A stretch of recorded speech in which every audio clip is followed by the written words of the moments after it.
Hyderabad SR నగర్లో drugs కలకలం రేపాయి. Pristine hospital cafeteria manager వద్ద డ్రగ్స్ ఉన్నట్లుగా పోలీసులు గుర్తించారు. అతని వద్ద ఎండీఎంఏ డ్రగ్స్ గుర్తించిన పోలీసులు అదుపులోకి తీసుకుని విచారిస్తున్నారు.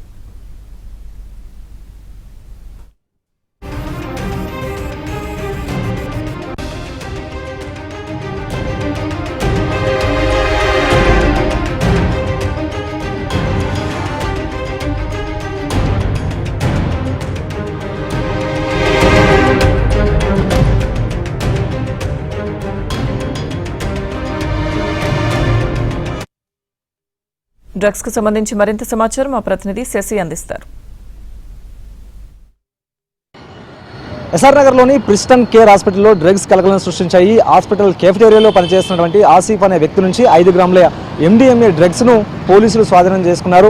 ఆసిఫ్ వద్ద డ్రగ్స్ ఉందంటూ పోలీసులకు సమాచారం అందడంతో ఎస్ఆర్ నగర్ పోలీసులతో పాటు అనంతరం ఈగల్ పోలీసులు సంయుక్తంగా ఆపరేషన్ నిర్వహించారు. ఇక ఆసిఫ్ హాస్పిటల్లో ఉన్నటువంటి సమయంలో అతన్ని తనిఖీ చేయగా అతని వద్ద 5 గ్రాముల ఎండీఎంఏ డ్రగ్స్ లభ్యమైంది. దీంతో అతన్ని అదుపులోకి తీసుకున్నటువంటి పోలీసులు అతన్ని రిమాండ్ చేయడం కూడా జరిగింది. ఇక ఆసిఫ్ పాత నేరస్తుడిగా ఇప్పటికే పోలీసుల దర్యాప్తులో వెల్లడైంది. గతంలో కూడా ఆయన మీద ఎన్డీపీఎస్ కేసులు ఉన్నట్లు ఈగల్ పోలీసుల దర్యాప్తులో వెల్లడైంది. గుజరాత్ రాష్ట్రానికి సంబంధించినటువంటి ఆసిఫ్ చిన్నతనంలోనే హైదరాబాద్కు ఆయన కుటుంబం వలస వచ్చింది.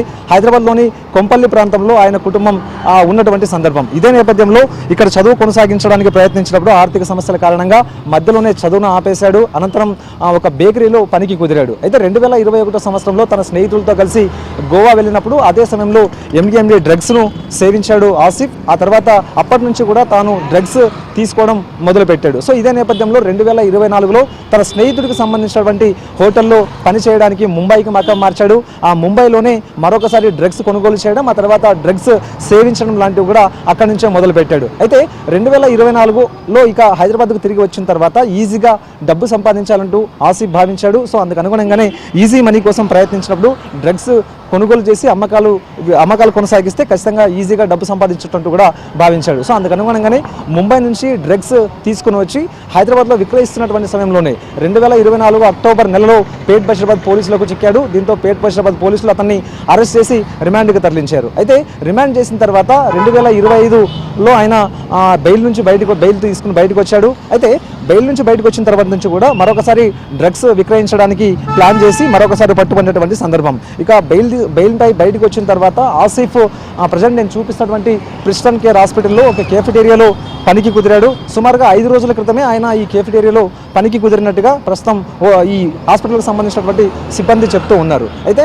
ఈజీ మనీ కోసం ఇప్పటికే డ్రగ్స్ విక్రయించాలంటూ కూడా ప్లాన్ చేసినటువంటి ఆసిఫ్ గుజరాత్లోని తన చిన్ననాటి స్నేహితుడిని సంప్రదించాడు. గుజరాత్ నుంచి తనకు డ్రగ్స్ పంపాలంటూ కూడా చెప్పాడు. ఇదే నేపథ్యంలో గుజరాత్ నుంచి తన చిన్ననాటి స్నేహితుడు 10 గ్రాముల ఎండీఎంఏ డ్రగ్స్ను కొరియర్ ద్వారా ఇటు ఆసిఫ్కు పంపినటువంటి సందర్భం ఉంది. సో అయితే ఈ 10 గ్రాముల డ్రగ్స్లో 5 గ్రాములు ఎండీఎంఏను ఆసిఫ్ సేవించాడు. మిగతా 5 గ్రాములు విక్రయించడానికి ఆసిఫ్ ప్లాన్ చేసినటువంటి సందర్భంలో ఇదే విషయం పోలీసులకు చేరింది. దీంతో పోలీసులకు పక్కా సమాచారం అందడంతో ఇక హాస్పిటల్ కెఫెటేరియాలో ఉన్నటువంటి ఆసిఫ్ను తనిఖీ చేశారు. ఆయన వద్ద ఎండీఎంఏ డ్రగ్స్ లభ్యం కావడంతో మరొకసారి అతన్ని అరెస్ట్ చేసి రిమాండ్ చేయడం కూడా జరిగింది. సో మొత్తానికి ఆసిఫ్ ఇప్పటివరకు ఎంతమందికి డ్రగ్స్ విక్రయించాడు, ఎవరెవరికి డ్రగ్స్ విక్రయించాడు, హాస్పిటల్లో కెఫెటేరియాలో పనిచేస్తూ ఈ డ్రగ్స్ ఎక్కడికి సప్లై చేశాడు, ఎంతమందికి డ్రగ్స్ విక్రయించాలనే అంశాల గురించి కూడా ప్రజెంట్ ఇప్పుడు ఈగల్ పోలీసులు ఆరా తీస్తూ ఉన్నారు. మరోవైపు గతంలో ఎవరికైనా విక్రయించి ఉంటే ఇటు ఆసిఫ్కి సంబంధించినటువంటి కన్సూమర్ల లిస్టులో ఉన్నవారు ఎవరన్న అంశాల గురించి కూడా ప్రజెంట్ పోలీసులకు సంబంధించినటువంటి ఫోకస్ కొనసాగుతుంది. మొత్తానికి ఆసిఫ్ను అరెస్ట్ చేసి ఈగల్ పోలీసులు రిమాండ్ చేశారు.